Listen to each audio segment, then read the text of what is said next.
Time. Let's break this mother down.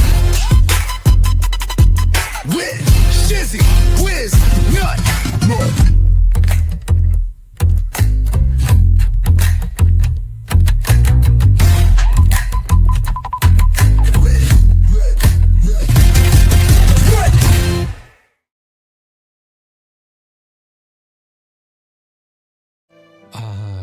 The open letter. The great legal balloon animal. Well, there's bad lawyering. And then there's the Ferderigos tacos. These two aren't just in a different league. They're not even playing in the same sport. Everyone else shows up to court with arguments, precedents, maybe even a fact or two.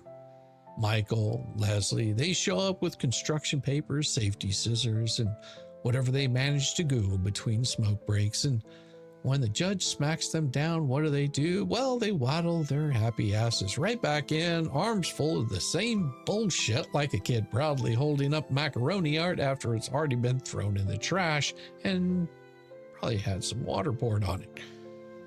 Let's call it what this is. It's a foreclosure.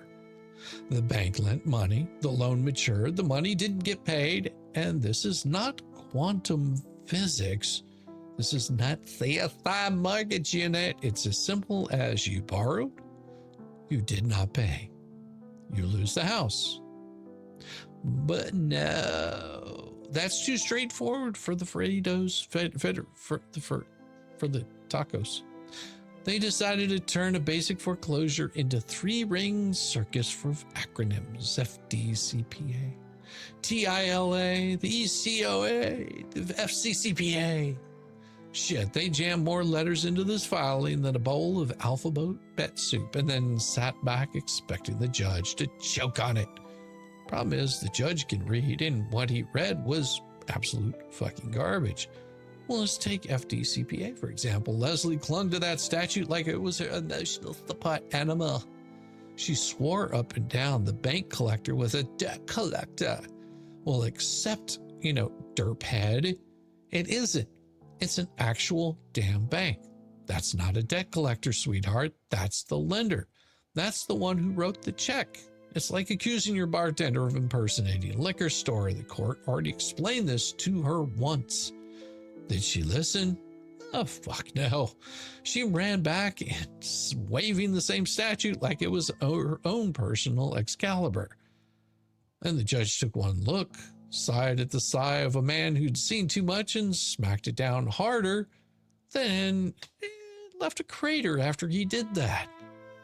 And then, of course, this TILA nonsense, according to Leslie, sees the tragic victim of undisclosed balloon payments in secret non-terms. A very dramatic, very Lifetime original movie, except there's one small issue. She wasn't the borrower. That was Michael. Leslie wasn't the one on the damn loan. She had as much standing as the neighbor's dog. It's like suing McDonald's because your friend's fries were cold when you weren't even in the car. You can't demand to borrow protections whenever you never borrowed. The judge didn't even bother dressing that one up. He just said, essentially, sit your fucking ass down. This isn't your fight. Judge has already ruled on this before. You're just refiling the same bullshit. Now the ECOA claim. Well, Jesus Christ, Leslie claims she was discriminated against because she wasn't allowed to apply. Yes, you heard that right. She didn't apply. And somehow that's discrimination. Dumbass, that's not a legal argument. That's a drunk rant at Applebee's. That's like refusing to buy a lottery ticket then suing because you didn't win the Powerball. ECOA protects people in actual credit transactions, not spectators whining in the cheap seats. The judge nuked that one from orbit with prejudice, meaning don't bring this shit back. Don't even think about bringing it back. Don't write it on a napkin and don't whisper it in your sleep. Done. Dead. Bullshit. The FCCPA? Well, that was another comedy routine. Next, you're going to be claiming ADA privilege. They claimed the bank was enforcing an illegitimate debt, except brace yourself, the debt is real. There's a note, there's a mortgage, there's a maturity date. It's not a fairy tale. It's fucking math. I know math might be hard for a genius like you, but you don't get to call your mortgage fake news just because your ass is broke. That's not fraud. That's just being allergic to reality.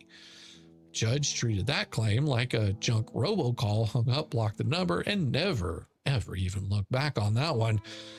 But the piece de resistance was the cherry on this rancid sundae, or shit sandwich as we like to call it, was the class action fantasy Leslie strutted in like Joan of Arc of Helocks, ready to lead the oppressed masses against the evil empire of baking, a national class, a Florida subclass. Can't you just picture it? Leslie in shining armor, riding a donkey into battle, holding up a foreclosure notice like she's the Constitution. In her head, she's Erin Brockovich. In reality, she's more like Karen Broke-ass bitch. No evidence, no law, no clue, no class. Pun is intended. Judge didn't just miss those claims, he launched them into the stratosphere, and NASA couldn't find that wreckage even if they tried.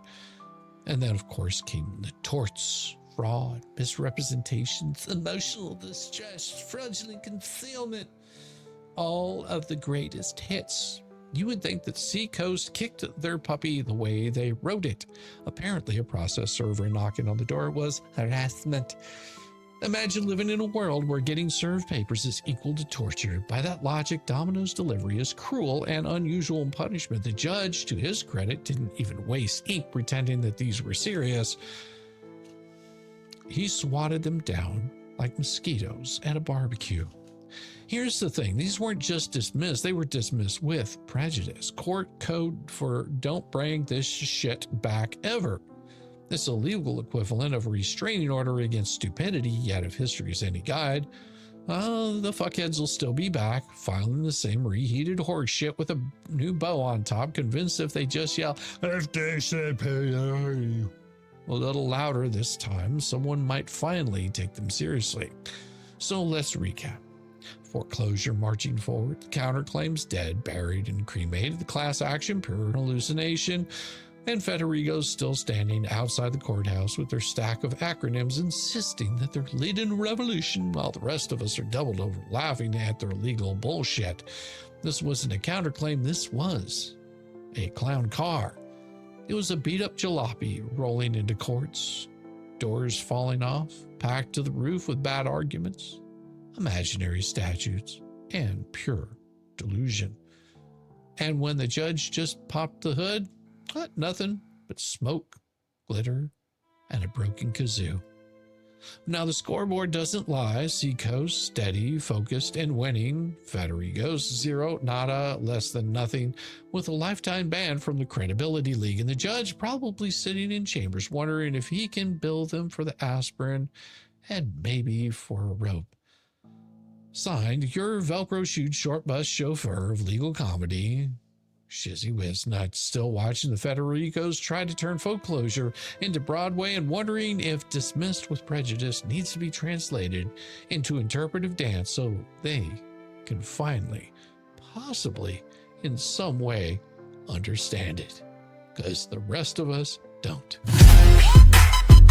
It is about time. Let's break this mother down. With Shizzywhiznut.